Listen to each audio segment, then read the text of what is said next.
What's up, YouTube? Today we are cleaning some little cosmic eggs of doom.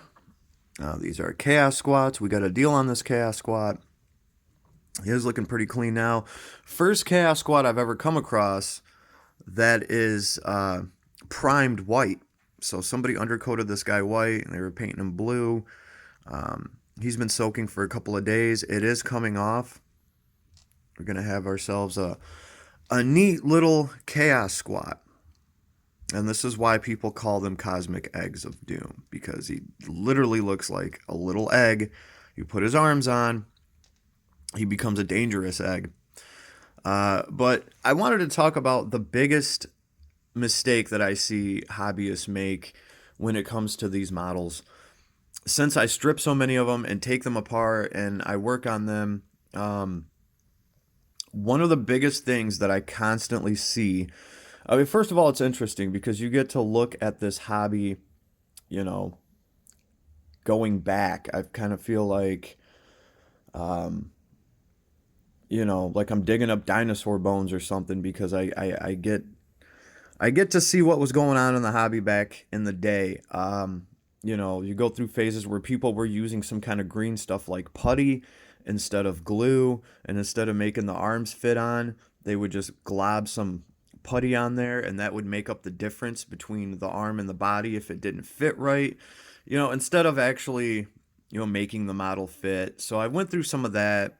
I'm assuming that it's green stuff or some sort of putty like that I'm pulling off, and you kind of get to see like some questionable craftsmanship throughout the years. I've stripped different kinds of paints off. Some come right off, some stay on forever. But the biggest issue I run into, and I think the biggest problem most hobbyists have, dare I say it, they use too much effing glue. They use too much glue and paint, and when you just get a big glob of glue, it does not come off. Here's a great example.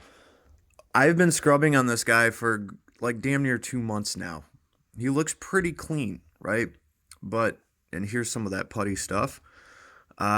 We get to the side, and there is still a big glob of glue. It's hard to focus there. There is still a lot of glue in this crevice right here. That's like 2 plates in his armor. There's supposed to be a space in between there. You guys might not even be able to see it that well. But the glue has filled up the space in between his armor plates, and that shit is solid. It is so hard to get that stuff off. The best you can do is solvent and toothbrush it. I do have a little poker here. This thing's like already been bent. That is how hard some of this damn glue is. And this is dangerous. Not because you can cut yourself, which I have on accident. But you can hurt the model. These are pewter models, right? So if you're digging into something, you want to make sure that you're only digging into glue. And that glue becomes so hard, people try to dig it out and they end up scraping the pewter underneath it, which is just something that I cannot have, okay? Maybe on some cheap model I would chance it, but with this guy literally being the rarest squat model ever produced because he's in their Type 2 power armor, which they never made. This is the only squat that has this armor. I was wondering what the deal is with like this dish around his head. I figured maybe he was just like one of the other cosmic eggs of doom and he just didn't have the cover to go over his face. Upon a little bit of research, this was the new power armor for squats. This is how they were going to make them. And this guy just looks badass. Now, I didn't originally seek this model out just because I thought, that guy's rare. I honestly just looked at him and was like, that is a badass little model. Look at little wee man go. All right, he's got this badass suit of armor. I like this dish around his head. I don't know what the story is there, but I want that model. It took me a year to find this guy, just to find him. Then you have to actually get him, and then you have to have him shipped halfway around the world to you. If you're looking for this model, start over in Great Britain. It was probably one of the only places any number of this model was released. And best of luck to you, because one of these just sold for well over $300 on eBay. I know, because I lost that auction. No matter how much I was willing to bid. I think that's one of the big problems with eBay. I just couldn't click that damn button fast enough, and I did lose the auction on another one. I did want two of these. I was just going to frame one of them up. And this one I was going to paint and do whatever I wanted to and not feel that bad because I have another one. And that didn't work out. Matter of fact, I have lost the past four eBay auctions, and not for a lack of money either. eBay, you guys suck ass. That's all I'm going to say. It's terrible. It's a terrible system. I hate eBay. And for the sellers out there, you guys probably could have got more money for your models if you hadn't eBayed them. That's all I'm going to say. Start taking offers instead. Regardless, we still have this guy. I'm still going to paint him up. We got the airbrush and all that on its way.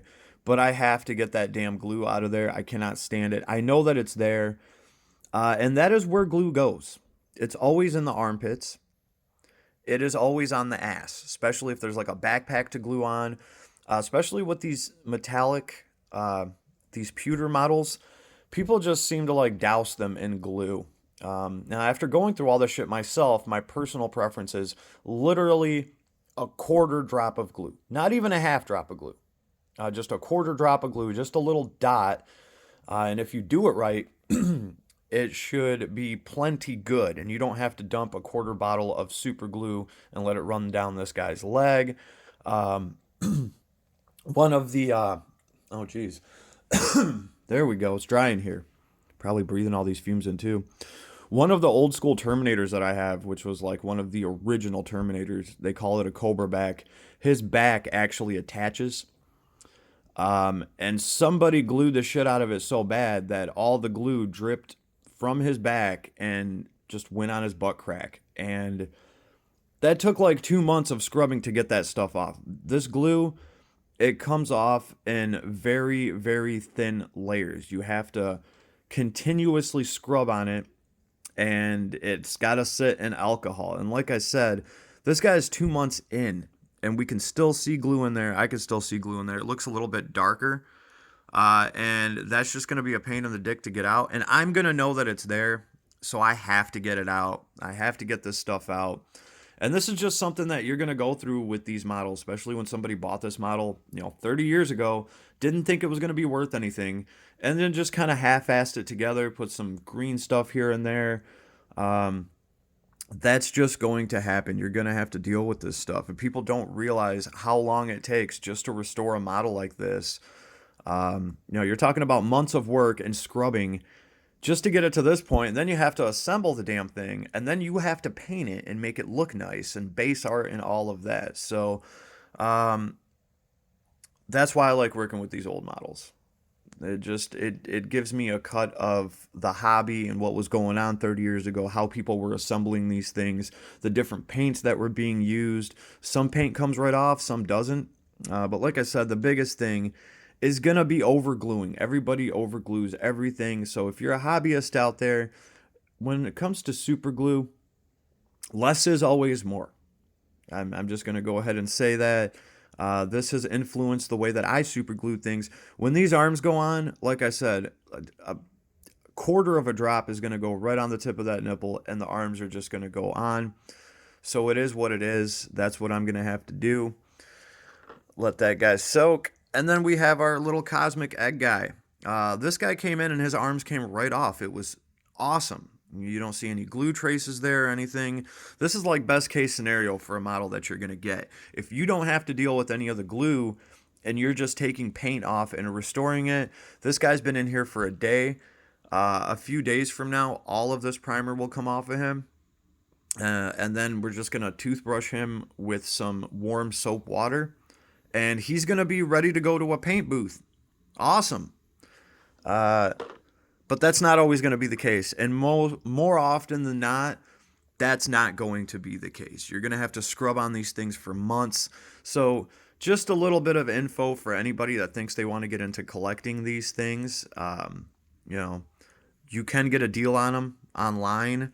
These cosmic eggs, these chaos squats, these are about $100 a piece. You're going to get them for a little bit under $100, and then you're going to pay $20, $30 shipping to get them into the U.S. So this is a $100 little model, and sometimes you can get them for $40 or $50, but you got to figure you really have to clean them, and maybe, just maybe, you'll end up with some cool collectibles when it's all said and done. But it is a labor of love.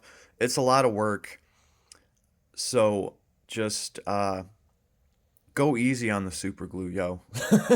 Right? Save the collectors of the future a lot of hassle and trouble. Go easy on the glue, folks. All right, that is the best advice I can give for anybody that is, up into this hobby. And if you're trying to do what I'm doing, I hope you have some experience. I hope you have lots of little tools, lots of solvent, and you have lots of time to scrub these things because that is what it's going to take. And we haven't even got to the part yet where I assemble them, wash them, uh, paint them, and make them look awesome. So we have a long ways to go. Long ways to go.